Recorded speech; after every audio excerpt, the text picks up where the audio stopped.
اعوذ باللہ من الشیطان الرجیم بسم اللہ الرحمن الرحیم الحمد للہ الذی جعلنا من المتمسکین بولایت علی ابن ابی طالب صلوات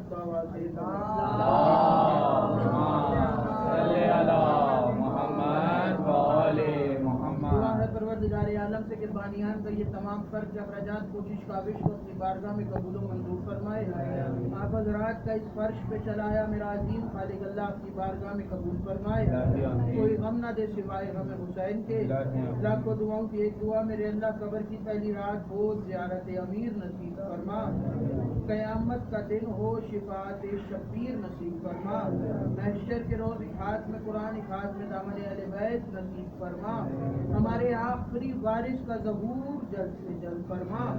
ہمیں ایمان کے انوار و انصار میں شامل فرما اور ہر عزادار کو مرنے سے پہلے ایک مرتبہ لازمی تمام زیارات مقدسہ کی زیارت نصیب فرما. تمام دعاؤں کو قبولیت تک پہنچائیں. سہارا ضرور کریں. ایک دفعہ مل کے بلند آواز سے صلوات.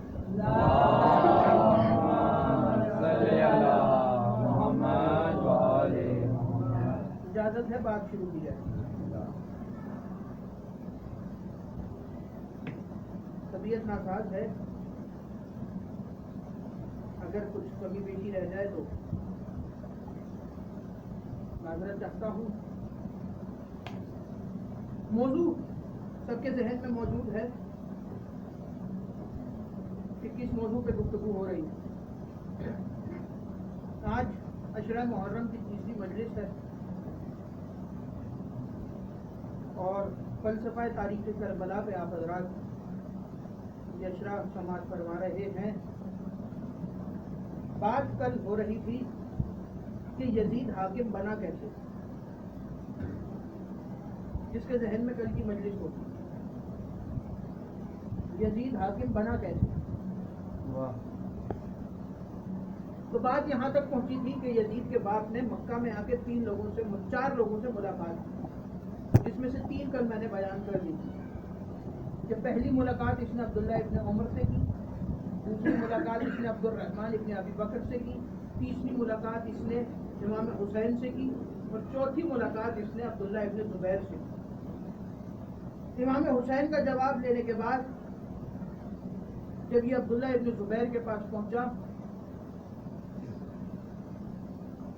تو عبداللہ ابن زبیر سے اس نے کہا کہ مجھے بتاؤ کہ تم میرے بعد یزید کو تخت پہ کیسا دیکھتے ہو. اگر میں اپنے بعد خلیفہ بناؤں یزید کو تو کیسا دیکھتے ہو. تو عبداللہ ابن زبیر نے اسے کہا کہ میرے پاس تیرے لیے 3 راستے ہیں.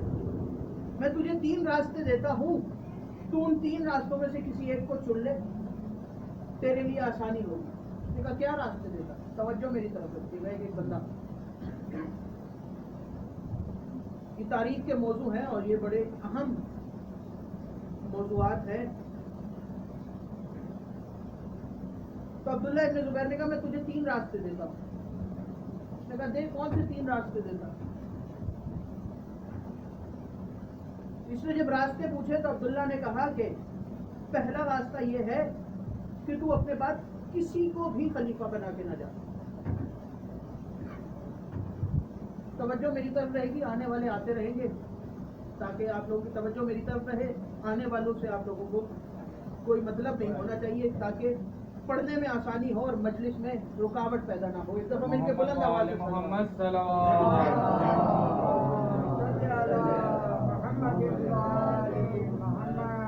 پہلا راستہ اس نے بتایا کہ میں تجھے کہتا ہوں کہ اپنے بعد کسی کو خلیفہ بنا کے نہ جا. ایسا کر اپنے بیٹے سے کہنا کہ جس طرح تو نے طاقت کے زور پہ تخت لیا تھا اسی طرح وہ بھی طاقت کے زور پہ اپنی خلافت کو منوا لے اور تخت پہ آ جائے.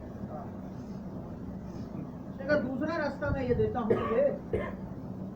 کہ ایسا کر کہ جیسے پہلے خلیفہ نے کمیٹی بنائی تھی تو بھی کمیٹی بنا دے. تو بھی کمیٹی بنا دے اور اس کمیٹی میں اپنے چنے ہوئے لوگوں کو بٹھا دے اور ان سے کہنا کہ وہ ایک فیصلہ کرے اور فیصلے میں تیرے بیٹے کو خلافت دے دے.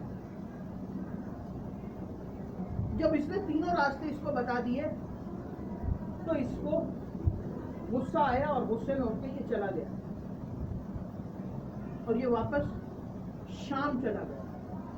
اور یہاں تاریخ کہتی ہے، کتابیں کہتی ہیں کہ جب یہ شام پہنچا تو یہ اپنے گھر میں موجود تھا، تو ایک دن کنویں سے پانی لینے جا رہا تھا۔ جب کنویں کے قریب پہنچا اور اس نے کنویں کے اوپر منہ کیا تو کنویں کے اندر سے گیس کا شعلہ اٹھا اور اس کا منہ جھلس گیا،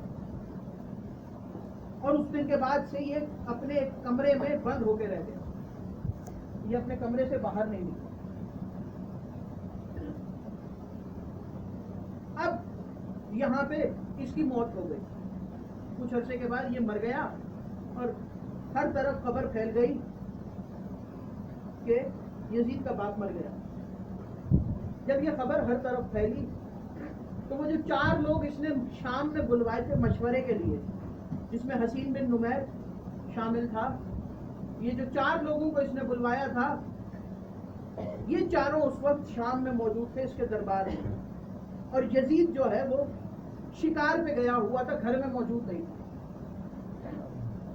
ان چاروں نے اعلان کر دیا کہ یزید کا باپ مر گیا ہے اور یزید اس وقت گھر پہ نہیں ہے، اس لیے ہم یزید کی بیعت سب سے اپنے ہاتھوں پہ لیتے ہیں، یزید کے لیے بیعت مانگ رہے ہیں۔ اور پھر یہاں پہ بیٹھ کے انہوں نے جتنے گورنر دوسرے شہروں میں لگائے ہوئے تھے سب کو خط لکھے کہ تم لوگ جہاں ہو وہیں تعینات رہو، اسی تخت پہ بیٹھے رہو، بس تخت پہ بیٹھ کے یزید کے لیے بیعت مانگو۔ ایک خط پہنچا ولید کے پاس، ولید نے جب بیعت مانگی تو ولید نے مولا حسین کو بلایا اور مولا حسین کو بلا کے کہا کہ یزید نے مجھے 2 راستے بھیجے، یزید نے مجھے 2 راستے بتائے ہیں، اس نے کہا ہے کہ یا تو بیعت مانگو یا حسین کا سر بھیج دو، تو میں نہیں چاہتا کہ میں آپ کے خون سے اپنے ہاتھوں کو رنگین کروں، اس لیے یا تو بیعت کر لیں یا آپ فیصلہ کر لیں کہ کیا کرنا۔ حسین بیعت کریں تو کریں کیسے؟ حسین نے نہ کہہ دی اور نہ کہنے کے بعد مدینہ سے مکہ کی طرف آ گئے، اور مکہ میں آ کے مولا نے کہاں قیام کیا؟ نہ اپنے کسی غلام کے گھر رکے مولا، نہ اپنے کسی دوست کے گھر رکے، مولا مکہ میں اپنے گھر رکے۔ مکہ میں جناب خدیجہ کا محل تھا، مکہ میں جناب خدیجہ کا محل تھا جس کی چابی مولا حسین کے پاس ہے۔ حسین اپنی نانی کے گھر پہ آ کے رکے اور 6 مہینے کا یہ قیام حسین نے مکہ میں کیا۔ ادھر کوفہ میں کیا حالات ہے؟ کوفہ میں کوفہ والے، جب کوفہ والوں کو خبر پہنچی کہ یزید کا باپ مر گیا ہے تو سلیمان ابن سرد خزائی مولا علی کا ایک صحابی ہے، اس کے گھر پہ سارے شیعہ جمع ہو گئے۔ یہاں تاریخ 2 طرح کی ملتی ہے، خط کسی اور نے لکھا، بے وفائی کسی اور نے کی، اور الزام کسی اور پہ لگا۔ جو کوفہ والے بے وفاؤں کا نعرہ لگتا ہے کہ علی کے چاہنے والے بے وفا تھے کوفہ میں، خط کسی اور نے لکھا، بے وفائی کسی اور نے کی اور الزام کسی اور پہ لگا۔ کل بات حضرت مختار پہ شروع ہوگی اور 2 سے 3 دن مسلسل حضرت مختار پہ گفتگو ہوگی۔ کوفہ میں سلیمان ابن سرد خزائی کے گھر میں سارے شیعہ جمع ہو گئے، سب نے جمع ہو کے سلیمان سے کہا کہ، اور یہ سلیمان ابن سرد خزائی 90 سال کے صحابی ہیں مولا علی، یہ 90 سال کے ہیں اور صفین میں اور دیگر جنگوں میں مولا علی کے ساتھ رہ چکے ہیں اور سب سے بڑے عارف صحابی رہ چکے ہیں مولا علی۔ ان کے گھر پہ جب سب جمع ہوئے تو سب نے کہا کہ اس کی ہم نے حکومت تو تسلیم کر لی تھی طاقت کے زور پر، لیکن اب ہم کسی بھی صورت یزید کی حکومت تسلیم نہیں کریں گے، کچھ بھی ہو جائے یزید کی حکومت تسلیم نہیں کریں گے۔ تو سلیمان نے کہا کہ یہ جذبہ، یہ جوش کچھ وقت کا ہے، یہ وقتی طور پر ہے، تم لوگ امام کی نصرت پر کھڑے نہیں ہو سکتے۔ سلیمان ابن سرد خزائی کہہ رہے ہیں کہ تم لوگ امام کی نصرت پر کھڑے نہیں ہو سکتے۔ اس وقت کوفہ میں مسلم ابن اوسجہ، عابس شاکری، حبیب ابن مظاہر جیسے لوگ موجود تھے۔ اب جب سلیمان ابن سرد خزائی نے ان لوگوں سے کہا کہ تم اس قابل نہیں ہو کہ تم قیام کر سکو. تو مجمع کے کونے سے حبیب ابن مظاہر اٹھے اور حبیب ابن مظاہر نے اپنی کمر کو سیدھا کرنے کے بعد کہا کہ جب تک میری جان میں جان ہے میں حسین کے لیے قیام کرنے کو تیار ہوں اور میں تیرا ساتھ دوں گا. جب سلیمان نے حبیب جیسے کو کھڑا ہوتے دیکھا تو سلیمان کی جان میں جان گئی. سلیمان کو حوصلہ ہوا کہ اس جیسے لوگ ہوں تو قیام کیا جا سکتا ہے. مسلم یہاں سلیمان ابھی حبیب کی طرف دیکھ رہے تھے کہ کونے سے مسلم ابن اوسجا کھڑے ہوئے, دوسری طرف سے عابس شاکری کھڑے ہوئے, ہانی بن عروہ کھڑے ہوئے. 150 لوگ سلیمان کے گھر میں کھڑے ہوئے. باقیوں کو سلیمان نے گھر بھیج دیا اور ان 150 کو جمع کر لیا اور ان کو کہا کہ اب تم لوگ مل کے خط لکھو مولا کے نام. روایتیں کہتی ہیں, ایک روایت کہتی ہے کہ 150 لوگوں نے 150 خط لکھے حسین کے نام, اور ایک روایت کہتی ہے کہ ایک ہی خط پہ 150 لوگوں نے دستخط کیے. لیکن دونوں روایتوں کو اٹھا کے بھی دیکھا جائے تو روایتیں یہی کہتی ہیں کہ 150 لوگوں کی رضامندی شامل تھی کہ حسین کوفہ آئے. سلیمان نے کہا تم سب خط لکھو. سب نے خط لکھے.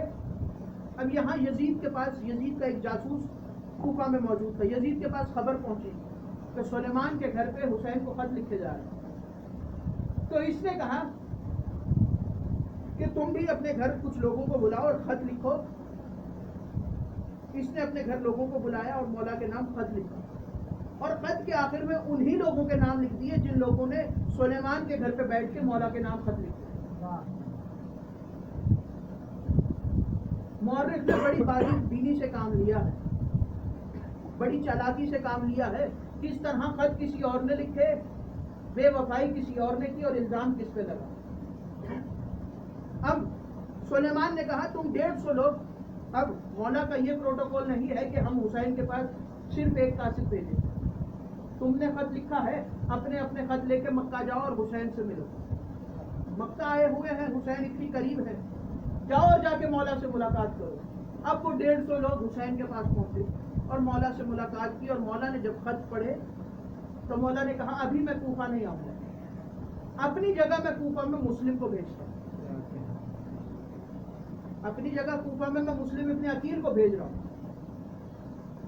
یہاں حسین اپنے ساتھ جب مدینہ سے چلے تھے تو 4 لوگوں کو لے کے آئے کہ اگر وہ 4 لوگ ایک ساتھ میدان میں آ جاتے تو جتنا بھی بڑا لشکر ہو, لشکر تباہ ہو سکتا. پہلی ہستی کا نام ہے مسلم ابن عقیل, دوسری ہستی کا نام ہے زین العابدین, تیسری ہستی کا نام ہے عباس ابن علی, اور چوتھی ہستی کا نام ہے محمد ابن حنفیہ. یہ چاروں اگر مل کے ایک ہی میدان میں آ جائیں تو جتنا بھی بڑا لشکر ہو, لشکر سامنے کھڑا نہیں ہو سکتا. اور 5ویں حسین خود ہیں. اب مولا نے کس طریقے سے ان چاروں کو الگ کیا. محمد حنفیہ کو مکہ میں رہنے دیا, مسلم کو کوفہ بھیجا, اور باقی 2 کو اپنے ساتھ لے گئے. مسلم سے کہا مسلم آپ جائیے کوفہ. یہاں مختار کو خبر ملی کہ مسلم کوفہ آ رہے ہیں. اس وقت مختار مدائن میں موجود تھے اور مختار کا گھر کوفہ میں ہے. مختار مدائن سے چلے, مسلم مکہ سے چلے.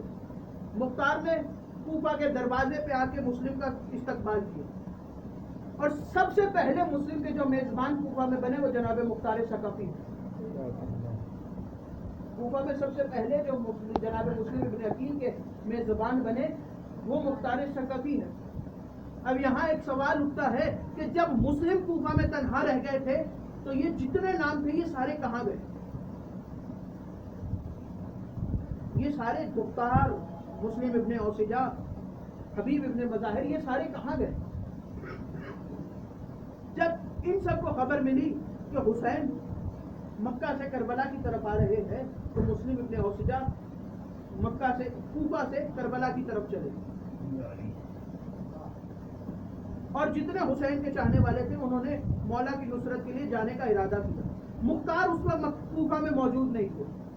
مختار مولا حسین کے لیے مسلم کے نام پر بیعت لینے کوفہ کے ارد گرد جتنی بستیاں تھیں ان بستیوں میں گئے ہوئے. اب مسلم کوفہ میں تنہا رہ گئے. کوفہ کے وہ لوگ جنہوں نے حسین سے بے وفائی کی انہوں نے مسلم کو تنہا کیوں چھوڑا؟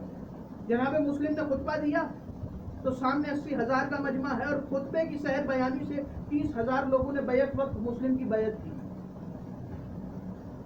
اور جب مغرب کی نماز پڑھا کے مسلم فارغ ہوئے تو پیچھے ہانی بن عروہ اور اپنے دونوں بیٹوں کے علاوہ کوئی نہیں بچا. اگر حسین کوفہ میں آ جاتے تو کوفہ میں جنہوں نے بے وفائی کی تھی وہ حسین کو مارتے. اور مورخ نے بڑی باریک بینی سے یہ لکھا کہ حسین کو شیعوں نے مارا.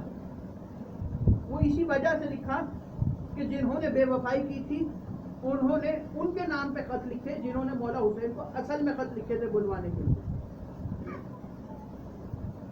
آج بھی لوگ حسین کو بلا رہے ہیں. اس وقت کے اس دور کا ایک حسین موجود ہے جو پردہ غیبت میں ہے. آج بھی لوگ اس حسین کو صدائیں دے رہے ہیں. الاجل الاجل کی صدائیں جا رہی. لیکن آج بھی وہی کوفہ والے حالات ہیں جو اس وقت مولا حسین کے دور میں تھے. مسلم تنہا رہ گئے. جب مسلم تنہا رہ گئے تو مسلم کو گرفتار کیا گیا. جناب مسلم کوفہ کی گلیوں میں تنہا اور ایسے لوگ تھے کہ جناب مسلم نے جب لوگوں کے دروازے بجائے تو ان لوگوں نے دروازے بند کر کے اندر سے کنڈیاں لگا دی. ایک شخص ملا جناب مسلم کو تو جناب مسلم نے کہا کہ میرے پہ ایک احسان کر, یہ میرے 2 شہزادوں کو تھام لے. اس نے کہا میں ان کا کیا کروں؟ جناب مسلم نے کہا زیادہ دیر نہیں, بس اتنا احسان کرتے جب میں گلی کا موڑ مڑ جاؤں تو بھلے ان کو چھوڑ دینا. اس نے کہا کہ اس کے بعد یہ کہاں جائیں گے؟ تو مسلم ابن عقیل نے رو کے کہا کہ اس کے بعد یہ جانے اور ان کی تقدیر جانے. اب مسلم کوفہ میں تنہا ہے اور چلتے چلتے ایک دروازے کے باہر آ کے مسلم بیٹھ گئے. پڑھنے میں نے آج جناب حر کے مصاحب تھے لیکن چونکہ موضوع جناب مسلم کی طرف آ گیا اور بات جناب مسلم پہ آ گئی. جناب مسلم جب اس گھر کے باہر آ کے بیٹھے, آدھی رات کا وقت ہے, دیوار کا سہارا لے کے بیٹھے. دروازہ کھلا اور ایک ضعیفہ گھر سے باہر نکلی تو اس ضعیفہ نے آدھی رات کے وقت ایک اجنبی کو اپنے دروازے پہ بیٹھے دیکھا تو اس نے کہا کہ اے اجنبی تو کون, اٹھ کے اپنے گھر چلا جا. تو جناب مسلم نے پانی مانگا, اس نے پانی پیش کیا. اس نے کہا کہ اے مسافر تو کون ہے, تو اپنے گھر چلا جا. تو جناب مسلم نے کہا میرا کوئی گھر نہیں ہے کوفہ میں. تو مسافر ہے. مسلم ابن عقیل نے کہا ہاں مسافر. چلا جا, کوفہ کے حالات صحیح نہیں, کوفہ کے حالات اس قابل نہیں ہے. کوفہ کی ظالم فوج حسین کے سفیر کو تلاش کر رہی. چلا جا, ایسا نہ ہو کہ فوج تجھے گرفتار کر دے. مسلم نے رو کے کہا کہ میں کہاں جاؤں, واپس میں جا نہیں سکتا. اس نے پوچھا کون ہے, آواز دے کے کہا مسلم ابن عقیل. ہاتھ باندھ کے کہتی ہے مولا مجھے معاف کیجیے گا, میں نے پہچانا نہیں تھا آپ کو. اس ضعیفہ کا نام طوا ہے. مسلم کا ساتھ کوفہ میں جس ہستی نے دیا وہ ہے ہانی بن عروہ. اور ہانی کے پیچھے جب ہانی اکیلے اپنے قبیلے سے باہر نکلتے تھے تو 1200 لوگ ہانی کی حفاظت کے لیے قبیلے سے نکلتے تھے. ہانی کے قبیلے کے کچھ سرداروں کو خرید کے ابن زیاد نے ہانی کو قتل کروا دیا. اب جناب مسلم طوا کے گھر میں ہے اور مسلح عبادت پر موجود ہے. یہاں طوا کا بیٹا, اس کو خبر ملی, اس نے خبر پہنچائی دربار میں. ابن زیاد نے لشکر بھیجا مسلم کو گرفتار کرنے. لشکر پہنچا تو جناب مسلم نے گھوڑوں کی ٹاپوں کی آواز سنی. گھوڑوں کی ٹاپوں کی آواز سن کے مسلم مسلح عبادت سے اٹھے اور اپنی تلوار کو نیام سے نکال کے گھر سے باہر کی طرف چلے. تو طوا سامنے آئی اور آ کے کہا کہ مولا کہاں جا رہے, باہر لشکر آپ کو گرفتار کرنے آیا. تو مولا مسلم نے کہا کہ ہماری غیرت گوارا نہیں کرتی کہ ہمارے ہوتے ہوئے کسی کے گھر میں فوج داخل ہو جائے. ہم ہاشمیوں کی غیرت گوارا نہیں کرتے کہ ہمارے ہوتے ہوئے کسی کے گھر میں فوج داخل ہو۔ یہ کہنے کے بعد مسلم نے دروازہ کھولا اور مسلم کوفہ کی گلیوں میں آئے اور مسلم نے لڑنا شروع کیا۔ اب جناب مسلم جنگ کر رہے ہیں، عقیل کے بیٹے ہیں، جعفر طیار اور علی کے بھتیجے ہیں، عباس کے بھائی، مسلم جنگ کر رہے ہیں۔ اس نے خط لکھا، لشکر کے سالار نے خط لکھا ابن زیاد کو، ابن زیاد اور لشکر بھیج، اس نے لشکر بھیجا۔ جب دوسری دفعہ اس نے خط لکھا کہ ابن زیاد لشکر بھیج، تو اس نے کہا کہ اتنا بڑا لشکر ہے تمہارے سامنے کہ تمہیں اتنے سارے لشکر کی ضرورت پڑی؟ تو اس نے جواب میں لکھا کہ ہمارے سامنے اتنا بڑا لشکر نہیں، صرف اکیلے مسلم ہیں۔ تو اس نے جواب میں خط لکھا کہ تجھے خبر نہیں ہے کہ مسلم ہاشمی جوان ہے، اور ہاشمیوں کو چاہے کتنی بھی بڑی فوج ہو ایسے نہیں مارا جا سکتا، ان کو گھیر کے مارا جاتا ہے۔ مسلم کے خلاف سازش تیار کرو۔ اب انہوں نے زمین میں گڑھا کھودا اور اس کو اوپر سے ڈھانپ دیا، اور جنگ کرتے کرتے مسلم کو پیچھے گڑھے کی طرف لے گئے، اور اچانک جناب مسلم اس گڑھے میں گر گئے۔ مسلم کا گڑھے میں گرنا تھا کہ کسی نے نیزہ مارا، کسی نے تلوار سے وار کیا، کسی نے چھت سے گرم پانی پھینکا۔ اب جناب مسلم کو گرفتار کیا گیا اور دربار میں لایا گیا۔ دربار میں مسلم آئے تو ابن زیاد کے دربار میں کسی نے کہا کہ مسلم امیر کو سلام کرو۔ مسلم نے آواز دے کے کہا کہ میرا کوئی امیر نہیں سوائے حسین کے، میں حسین کے علاوہ کسی کو سلام نہیں کرتا۔ اتنا کہنے کے بعد ابن زیاد نے کہا کہ مسلم اگر آج تو حسین کا ساتھ چھوڑ دے تو میں تیری جان بخش دوں۔ وہاں مسلم نے دوبارہ گفتگو کی اور مسلم زخمی۔ اب جناب مسلم نے پانی کا پیالہ مانگا، ہونٹ کٹے ہوئے ہیں، دانت زخمی ہے مسلم کے۔ پانی کا پیالہ آیا تو مسلم نے جیسے ہی منہ کو قریب کیا تو منہ کا خون پیالے میں آیا۔ رو کے مسلم نے کہا کہ ہو سکتا ہے میرے مولا کو منظور نہ ہو کہ میں اس دنیا سے پانی پی کے جاؤں۔ اب مسلم کو گرفتار کیا گیا اور دارالعمارہ کی چھت پہ لے کے جایا گیا۔ یہاں حسین مکہ سے کربلا کے رستے کے درمیان ہے۔ جب قافلہ مدینے سے چلا تھا نا عزادارو، تو جناب زینب نے مولا حسین سے کہا تھا بھیا میں آپ کے ساتھ جا رہی ہوں، لیکن میری ایک شرط ہے۔ شرط کیا ہے؟ شرط یہ ہے کہ میرے محمل کے یا تو دائیں طرف آپ موجود رہیں گے یا بائیں طرف موجود رہیں گے۔ تو مولا نے پوچھا زینب اس کی وجہ؟ تو مولا جناب زینب نے کہا کہ بھیا مجھے آپ میں بابا علی بھی نظر آتے ہیں، مجھے آپ میں نانا بھی نظر آتے ہیں، مجھے آپ میں ماں کا سایہ بھی نظر آتا ہے۔ جب میرا دل کرے گا تو میں پردے کو ہٹا کے آپ کے چہرے کی زیارت کر لوں گی۔ اتنا کہنا تھا، اس شرط پہ قافلہ چلا۔ ایک مقام آیا، جناب زینب نے محمل کا پردہ ہٹایا۔ جب دائیں طرف سے پردہ ہٹایا تو حسین نظر نہیں آئے۔ اب بائیں طرف سے پردہ ہٹایا تو حسین بائیں طرف بھی موجود نہیں تھے۔ فوراً آواز دے کے کہا عباس ہمارے قریب آؤ۔ جناب عباس کو بلا کے کہا کہ قافلے کو روکو اور جا کے دیکھو کہیں ہمارا بھائی قافلے سے بچھڑ گیا۔ اور عباس اپنے گھوڑے پہ آگے بڑھے۔ کیا قیامت گزری ہوگی عباس پہ جب مولا نے وہ منظر دیکھا ہوگا کہ مولا حسین زمین پر بیٹھے ہیں اور ایک چٹان کا آسرا لے کے حسین رو رہے ہیں اور امامہ کھل کے گلے میں آ چکا ہے۔ تڑپے اور تڑپ کے آگے بڑھے اور آگے بڑھ کے کہا مولا میری زندگی میں آپ کو کس نے رلایا؟ تو رو کے کہا عباس کچھ نہیں، واپس چلے جاؤ۔ مولا عباس نے جب اصرار کیا تو حسین نے کہا کہ عباس ذرا میری انگلیوں کے درمیان دیکھو۔ اب جو مولا عباس نے انگلیوں کے درمیان دیکھا تو تڑپ کے مولا عباس نے کہا مولا انگلیاں ہٹا لیں۔ تو مولا نے پوچھا عباس کیا دیکھا؟ تو رو کے کہا مولا کوئی غریب ہے جو دارالعمارہ کی چھت پہ ہے اور قیدی ہے اور اس کے سر پہ ننگی تلوار موجود ہے۔ مولا نے کہا عباس ذرا غور سے دیکھ۔ جب عباس نے سنا تو رو کے کہا مولا کہیں میرا مسلم تو نہیں؟ حسین نے رو کے کہا ہاں عباس میرا مسلم ہے۔ ادھر مسلم کے سر پہ تلوار آئی، مسلم نے سلام کیا، اے حسین میرا سلام ہو۔ حسین نے رو کے کہا مسلم آج تو نے مجھے کوفہ کے دربار میں امیر کہا ہے، میں حسین فاطمہ کا بیٹا وعدہ کرتا ہوں قیامت تک دنیا تجھے امیر مسلم کہے گی اور مجھے غریب حسین عزادارو جناب عباس کو جلا ڈالا۔ کہا مولا میں وعدہ کرتا ہوں لڑوں گا نہیں، لیکن ایک مرتبہ اس نے امامت سے زمین کی تنابو کو کھینچیے۔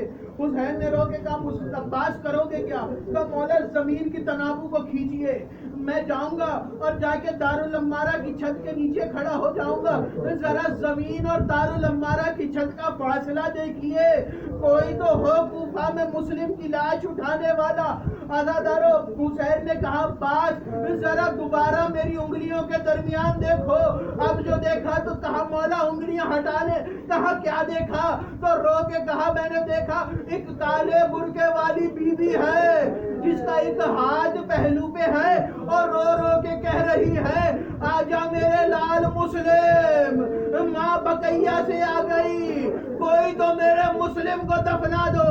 جانتے ہو عزادارو آخری ایک جملہ، جانتے ہو جب مسلم کی لاشا زمین پر گرا تو کوفے کی فوج والوں نے مسلم کے قدموں کو گھوڑے کے ساتھ باندھ کے کوفے کے بازاروں میں گھوڑوں کو دوڑایا، اور جب 9 ذی الحج کو مسلم کی شہادت ہوئی، 11 محرم قافلہ کربلا سے کوفہ پہنچا۔